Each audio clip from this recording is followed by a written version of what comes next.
This is a good thing.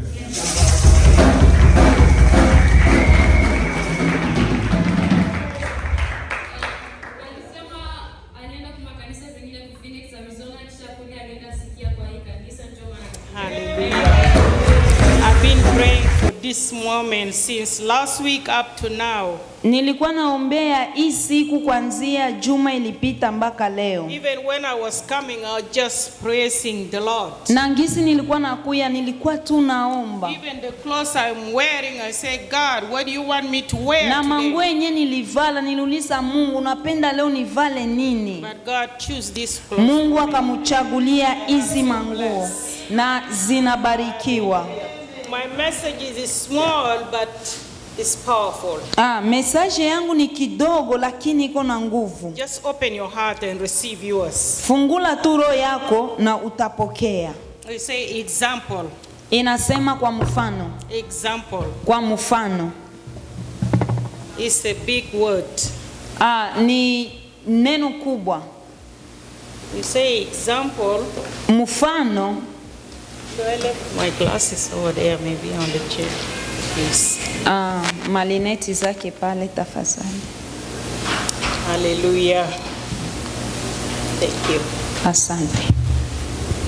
We're gonna read the book of 1 Peter chapter 2 and verse 21. Samuel utatusaidia kusoma Petro wa kwanza sura ya pili mstari wa 24 21. Tafadhali kama uko na Biblia unaweza paona.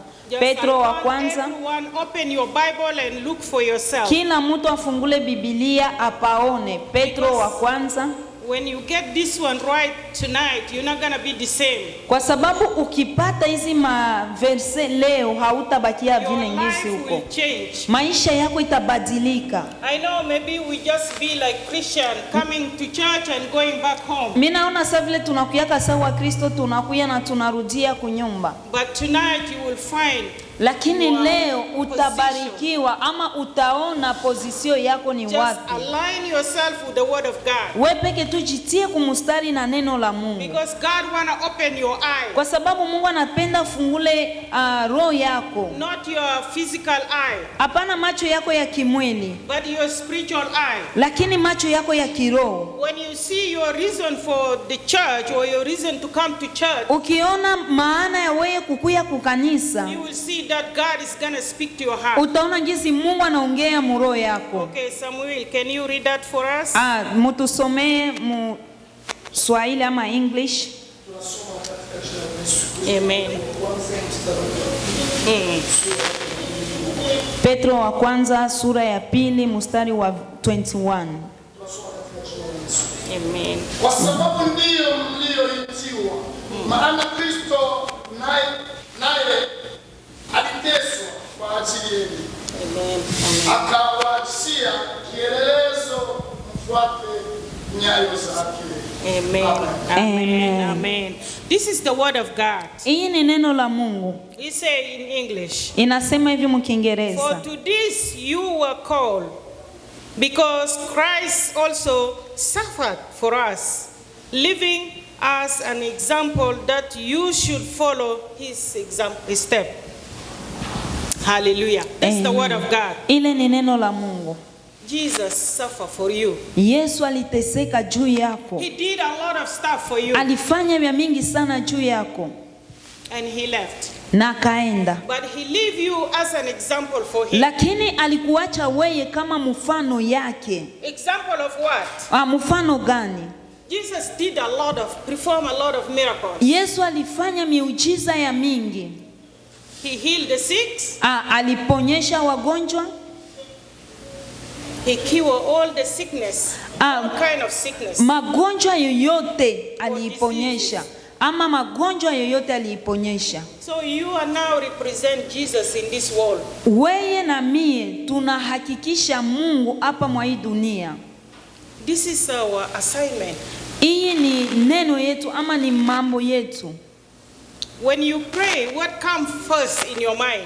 Wakati unaomba nini ya kwanza inakuyaka mkinywa yako? There is a lot. Ni vya mingi. You don't just live like you don't have anything to do. Hauendake tu uende saa mwenye hauna kitu ya kufanya. We have a lot to do. Tuko na vya mingi vya kufanya. This is assignment Jesus left to us. Injo kazi yenye Yesu alituachia. Just we need to do the same as he was here. Tunahitaji kufanya yenye alifanya hapa kudunia wakati alikuwa. You want to pray for the sick and they will get healed. Kama unapenda uombe wagonjwa na watapona. You need to help people. Unahitaji kusaidia watu. You need to love those who don't have somebody to love them. Unahitaji kupenda watu wale wenye hawana watu wa kuwapenda. If you don't have a mother or father, kama hauna baba au mama, you are the one. Wewe uko yeye. You're gonna be their father. Utakuwa baba. You're gonna be their mother. Utakuwa mama. Even those who divorce. Na wenye waliachana. You're gonna be the husband for them. Utakuwa bwana wao. Or you're gonna be a wife for them. Ama utakuwa bibi wao. Just ask God to open your spiritual eye tonight. Omba Mungu akufungue macho yako ya kiroho uone nini yenye unapaswa fanya. Oh, Jesus. Jesus.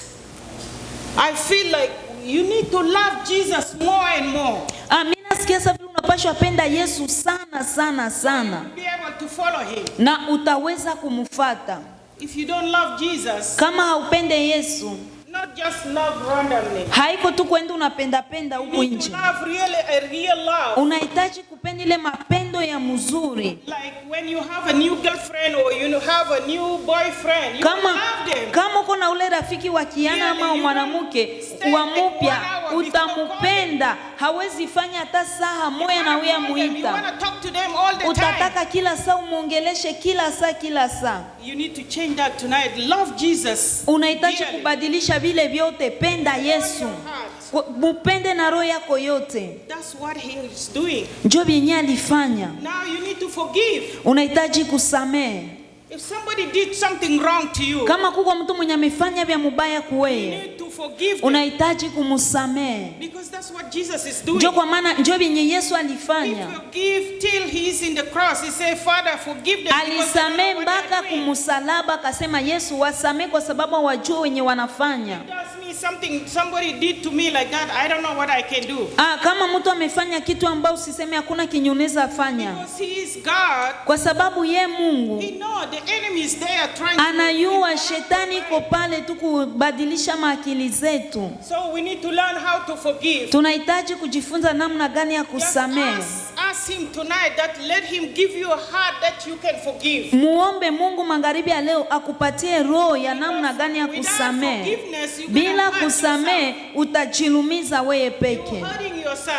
Utajilumiza wewe peke. Because when you see that person, you're going to turn to the other way. Kwa sababu ukiona ule mtu utajaribu tafuta ingine njia. Utaona na kia mwele njia ona tafuta ingine njia. Hallelujah. Amen. But when you have a heart of forgiveness, lakini kama uko na ile roho ya msamaha, wakati unasamehe utachikia amani ndani ya roho yako. Hallelujah. Amen. Let's look again for the book of 1 John chapter 2 and verse 6. Acha tena tusome Yohane wa kwanza sura ya 2 mstari wa 6. Hallelujah. Let's turn to that page because I want you to learn how to see in your Bible. If somebody is talking, don't think that they are talking out of their mind. Mimi nataka kwanza tusimame hapa kidogo uone nini yenye iko ndani ya Biblia. Yohane wa kwanza, hii ni neno ya Mungu. Okay. 1 John. Yohane wa kwanza chapter 2 and sura ya 2 mstari wa 6. Just one verse. Ni mstari moja tu. Hallelujah. Thank you, Lord. Tunasoma waraka wa kwanza wa Yohana sura ya 6. Basi kulikuwako huko mabanasi sita ya mawe, nayo yamewekwa huko kwa desturi ya Kiyahudi ya kutawadha, kila mmoja lapata kadiri ya nzio 2-3. Amen. Amen. Amen. And I will read here say, he who says he abides in him ought himself also to walk just as he walked. Hallelujah. Amen. When you accept the Lord, wakati unaitika Mungu, that means you act yourself. Ine na kufanya ufanye hatua wewe peke. Just to be like him. Ukuwe sawa vile yeye. That you have to walk